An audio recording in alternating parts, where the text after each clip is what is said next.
Welcome back नाज़रीन, clinic online में दोबारा खुशामदीद।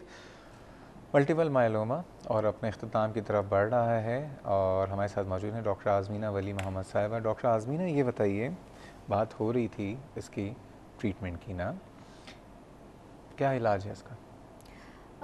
इसका इलाज जो है पहले तो ये कि माइलोमा बहुत काबिल इलाज है, ट्रीटेबल बीमारी है, लेकिन क्योरेबल नहीं है। ओके, ठीक।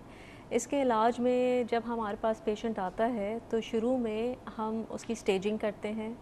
स्टेजिंग ये आम दूसरी सॉलिड ट्यूमर्स की स्टेजिंग से मुख्तलिफ होती है।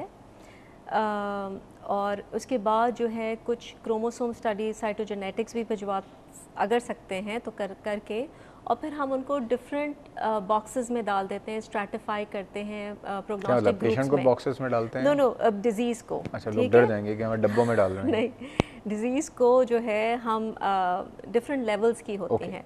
कुछ होती हैं बहुत ज़्यादा अग्रेसिव डिजीज़ होती हैं, तो फिर उन लोगों के लिए डिफरेंट तरीके की ट्रीटमेंट तजवीज़ होती है। इसमें क्या कीमोथेरेपी करते हैं? जी इसमें जो बैकबोन होता है ट्रीटमेंट का वो कॉर्टिज़ोन होता है, स्टेरॉइड्स होते हैं, डेक्सामेथासोन होता है, और इसके साथ बहुत सारी दवाइयों के कॉम्बिनेशंस यूज़ होते हैं। जिन पेशेंट्स को हम समझते हैं कि अग्रेसिव डिज़ीज़ है, बहुत जो है वो ट्रीटेबल आम दवाइयों से नहीं है और ये जल्दी वापस आ जाएगी, क्योंकि ट्रीटमेंट करने के बाद ये काफ़ी अरसे तक जो है रिमिशन में चले जाती है या इतने लो लेवल पे हो जाती है कि ट्रीटमेंट बीच में ज़रूरत नहीं पड़ती। ठीक है। तो अगर ये जो है अगर ये हम डिटर्मिन कर लें कि ये अग्रेसिव एंग्री बीमारी है तो उसको हम फिर ट्रांसप्लांट की तरफ डायरेक्ट करते हैं, बोन मैरो ट्रांसप्लांट जो कहते हैं।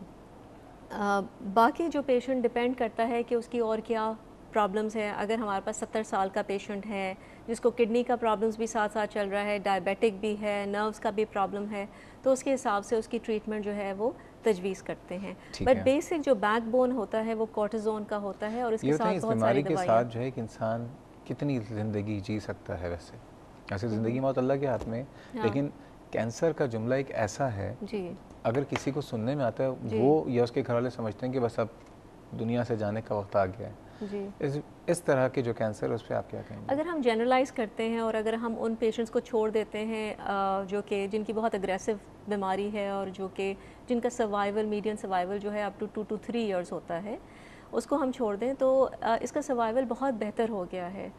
फ्रॉम 20 years अगो जब सर्वाइवल 3 साल था, फिर 5 साल हुआ, अब तो हमने देखा है कि 10-10 साल तक पेशेंट्स जो हैं वो इस बीमारी के साथ रहते हैं ट्रीटमेंट के साथ।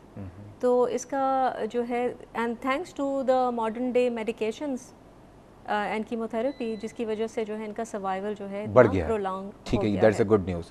ये बताइए, किसी को मल्टीपल मायलोमा हो तो अमूमन उसको अभी कहा जाता है, घर वाले समझते हैं आप उसको रेस्ट पे रखो, ठीक है, कम बोले, हिले जुले नहीं, लेटा रहे, आराम करते रहे। क्या लाइफ स्टाइल में उसको क्या चेंजेस लेके आनी चाहिए? देखिए, अगर फ्रैक्चर हो गया है, स्पाइन का फ्रैक्चर है या हिप का फ्रैक्चर हो गया है, बॉडी में कहीं फ्रैक्चर है, तो हाँ उसको रेस्ट की ज़रूरत होगी उस दौरान। चले फ्रैक्चर्स नहीं हुए, लेकिन प्रोलॉन्ग रेस्ट में भी जो है वो कैल्शियम बढ़ जाता है। इमोबिलाइजेशन से कैल्शियम बढ़ जाता है और इन लोगों को कैल्शियम बढ़ा हुआ होता है, तो वुड नॉट सजेस्ट कि इनको जो है बिल्कुल इमोबिलाइज कर दें, बेड रेस्ट पे डाल दें। पानी कितना पीना चाहिए? पानी बहुत पीना चाहिए, और इसलिए कि क्योंकि हम जंप कर रहे हैं सवालों से।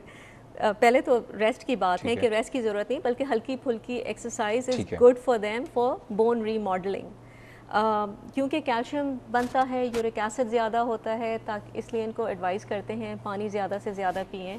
पर इसके साथ जो है सपोर्टिव मेडिकेशंस भी हम यूज़ करते हैं ना। माइलोमा के साथ एक डेफिनेट ट्रीटमेंट होती है जो कि कीमोथेरेपी और स्टेरॉइड्स होते हैं, और एक सपोर्टिव होती है जिसमें कि अनीमिया के लिए कुछ इंजेक्शंस होते हैं, हीमोग्लोबिन बूस्ट करने के लिए, इनको बोन्स को स्ट्रेंथन करने के लिए बिस्फॉस्फोनेट्स होती हैं, यूरिक एसिड को कम करने के लिए चीज़ें होती हैं। तो ये सारी चीज़ें साथ साथ चल रही होती हैं। ठीक है। तो ग़िज़ा में कोई परहेज़? ग़िज़ा में जस्ट ड्यूरिंग द टाइम जब इनको कीमोथेरेपी मिल रही होती है तो हम कहते हैं कि डाइट जो है वो कोशिश करें कि बाहर का खाना ना खाएं, न्यूट्रोपिनिक डाइट जो होती है उस पे रखते हैं, लेकिन एज सच। अब ये बताइए, असगर अली साहब ने शुरू में एक सवाल पूछा था, मैं उस पर आ जाता हूँ क्योंकि असगर अली साहब बहुत नाराज़ होंगे अगर मैंने कि हम लोग नली नहारी खाने वाले कौम है ना, और ये बात सब है, आपने भी खाई है, मैंने भी खाई है, बहुत दफ़ा खाई है, खैर अब नहीं खाता हूँ। ये जो नलियाँ हम खा रहे होते हैं, गूदा खा रहे होते हैं, बहुत से लोगों के कॉन्सेप्ट ये हैं कि जो गूदा हम गाय का या बकरे का खा रहे हैं तो उससे हमारे अपने जो सेल्स हैं, जो आपके जो बोन मैरो है, बड़ी स्ट्रांग हो जाती है। ये बात सही है? देखिए, गूदा जो होता है वो आयरन स्टोरेज की जगह होती है, ठीक है। इसलिए जब हम कहते हैं ऑर्गन मीट खाएं, तो ये ऑर्गन मीट्स जो होते हैं ये बहुत हाई होते हैं आयरन में, कंटेंट में, और ये हमारे हीमोग्लोबिन को बूस्ट करेंगे, प्रोवाइडेड कि हमें आयरन की डेफिशिएंसी हो, आयरन की ज़रूरत हो। लेकिन फैट भी तो होता है। लेकिन फैट बहुत कंटेंट होता है ना, तो वो कोलेस्ट्रॉल के लिए बहुत बुरा है, ठीक।